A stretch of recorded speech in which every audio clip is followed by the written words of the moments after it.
Off campus season 1 explained. इससे पहले अगर आपने चैनल को सब्सक्राइब नहीं किया तो प्लीज से चैनल को सब्सक्राइब करके 500 सब्सक्राइबर कंप्लीट करा देना। हम चलिए बढ़ते हैं कहानी की तरफ। तो सीजन 1 के ऑलमोस्ट आखिर में हर एक कैरेक्टर एक ही सवाल का सामना करता है कि असल में वो कौन है। जब सारी डिस्ट्रैक्शन खत्म हो जाती हैं, पूरे सीजन में सब किसी न किसी चीज के पीछे छुप रहे थे। गैरेट हॉकी के पीछे, हैना अपनी इंडिपेंडेंस के पीछे, डियन कैजुअल रिलेशनशिप के पीछे और अली अपनी इमोशन से दूर रहकर खुद को हाइड करता रहा। लेकिन फिनाले में सब फेक मास्क टूटने लगते हैं। स्टार्टिंग में सेंटर वाला सीन फनी लगता है, जहां गैरेट दूसरे लड़कों को हैना से दूर रहने की वार्निंग देता है, लेकिन अंदर से सीन का इमोशन कुछ और ही होता है।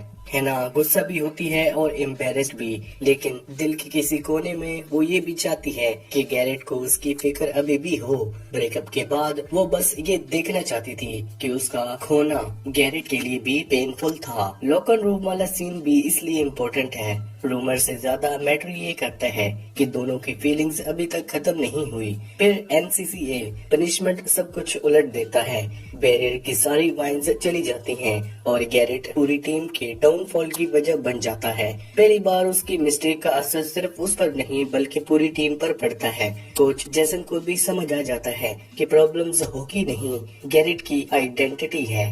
इसी वजह से वो पूछता है, क्या तुम्हें सच में हॉकी पसंद है? और गैरेट के पास इसका कोई जवाब नहीं होता, क्योंकि हॉकी ही उसका पूरी पहचान थी। उसके बिना वो खुद कुछ भी नहीं समझ पाता। सबसे इमोशनल मोमेंट तब आता है जब गैरेट फाइनली मान लेता है कि उसके अपने बाप जैसा बनने का डर है। डेलेनी के साथ फाइट सिर्फ गुस्से की वजह से नहीं हुई थी। उस वक्त गैरेट ने खुद पर कंट्रोल खो दिया था और अब्यूज वाले एनवायरनमेंट में बड़े होने के बाद ये रियलाइजेशन है कि उसके लिए बहुत स्कैरी है।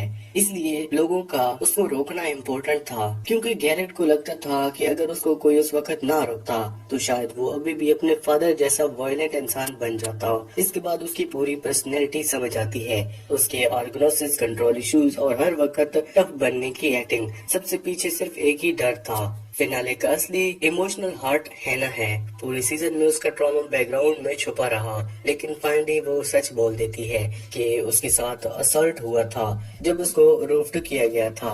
इस सीन का सबसे पावरफुल पार्ट अली का रिएक्शन है। उसको पहले से पता था, लेकिन उसने हैना का वेट किया था जब तक वो खुद रेडी नहीं होगी। हैना सालों तक ये सच सोच कर ही जीती रही। उसका ट्रॉमा ही उसकी आइडेंटिटी बन गया। उसने म्यूजिक लिखना छोड़ दिया, अपनी क्रिएटिविटी दबा दी और खुद को अलग कर लिया। लेकिन अली उसको समझाता है कि एक इंसिडेंट उसकी पूरी पहचान नहीं है, वो सिर्फ अपने ट्रॉमा से डिफाइन नहीं होती। इसलिए फिनाले ये मैसेज देता है कि हीलिंग का मतलब ट्रॉमा का गायब होना नहीं होता। हीलिंग तब होती है जब वो तुम्हारी पूरी आइडेंटिटी बना बंद कर देता है। एंडिंग में हैना ऑलमोस्ट शो के स्किप कर देती है, क्योंकि फिर अभी भी उसके अंदर है। लेकिन फिर उसको समझ आ जाता है कि उसको परफेक्ट परफॉर्मेंस नहीं करना, बस खुद को छुपाना बंद करना है। और इसी वजह से फाइनल परफॉर्मेंस इमोशनली इतनी पावरफुल लगती है। फिनाले हैना अपनी म्यूजिक के थ्रू अपने असली इमोशन बाहर निकलती है। उसकी सॉन्ग्स अब फेक या फोर्स्ड नहीं लगती, बल्कि ऑनेस्ट और पर्सनल फील होती हैं। हाई स्कूल के बाद पहली बार वो खुद को फ्रीली एक्सप्रेस करती है और दोबारा क्रिएट करना स्टार्ट करती है। जब गैरेट उसकी परफॉर्मेंस पर आता है, पूरे सीजन में हैना हमेशा गैरेट को सपोर्ट करती रही। जब गैरेट भी टूट रहा होता है, हैना उसके साथ खड़ी होती है, लेकिन अब पहली बार गैरेट भी उसको वही सपोर्ट वापस देता है। गैरेट के चेंज होने के बाद एक बड़ा साइन तब दिखता है जब वो टेम्पररी कैपेसिटी लोगों को दे देता है। पहले गैरेट लीडरशिप को सिर्फ प्रेशर समझता था, जैसे सब कुछ उसको अकेला ही हैंडल करना है। लेकिन अब उसका समझ आ जाता है कि असली लीडरशिप ट्रस्ट होती है, कंट्रोल नहीं। लोगों पर ट्रस्ट करके वो पहली बार हर प्रॉब्लम का सेंटर खुद बनना छोड़ देता है और इसी के बाद टीम भी बेटर काम करना शुरू कर देती है। बैलेंस अब सिर्फ गैरेट के पागलपन पर डिपेंड नहीं रहते, बल्कि एक रियल टीम बन जाती हैं। गैरेट और हैना का रिलेशनशिप भी इसलिए वर्क करता है क्योंकि गैरेट का एटीट्यूड कम्प्लीटली चेंज हो चुका होता है। सीजन के स्टार्ट में वो हैना पर इमोशनली डिपेंड करता था और चाहता था कि वो उसको फिक्स करे, लेकिन अब गैरेट खुद को बेटर बनाना चाहता है, ना कि हॉकी के लिए, ना इमेज के लिए और ना ही हैना के प्रेशर की वजह से। वो जेन्युइनली चेंज होना चाहता है। ये उसकी असली ग्रोथ है। अब उसको समझ आ जाता है कि लव का मतलब ये नहीं होता कि कोई और ट्रॉमा पेन उठाए। इसलिए हैना भी अब उस पर ट्रस्ट करने पड़ती है क्योंकि गैरेट उसे अपना सेवियर बनने को नहीं कह रहा।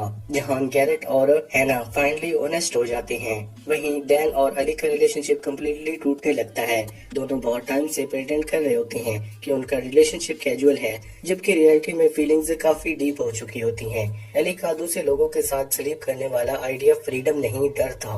वो इमोशन को सीरियस होने से पहले ही डिस्टेंस क्रिएट करना चाहती थी। दूसरी तरफ डियान को फाइनली रियलाइज होता है कि वो सच में अली से प्यार करता है और यही चीज उसको सबसे ज्यादा डराती है क्योंकि इमोशनली वल्नरेबली वो हमेशा भागता रहा है।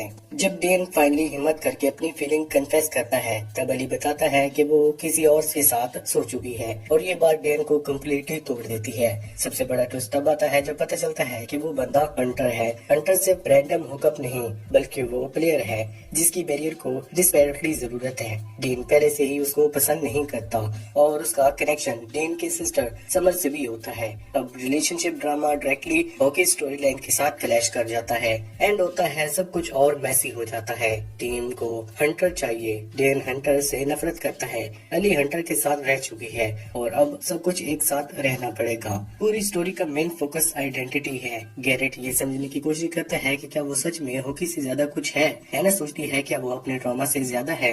ध्यान को समझना है क्या वो सच में किसी से प्यार कर सकता है। और अली ये सीख रही होती है कि इमोशनल डिस्टेंस और फ्रीडम एक ही चीज नहीं होते। इसी के साथ ये सीजन 1 पर एंड होता है। आपको कौन सी मूवी या फिर वेब सीरीज की एक्सप्लेनेशन चाहिए हमें कमेंट सेक्शन में जरूर बताना और चैनल को लाजमी से सब्सक्राइब करना। Thanks for watching.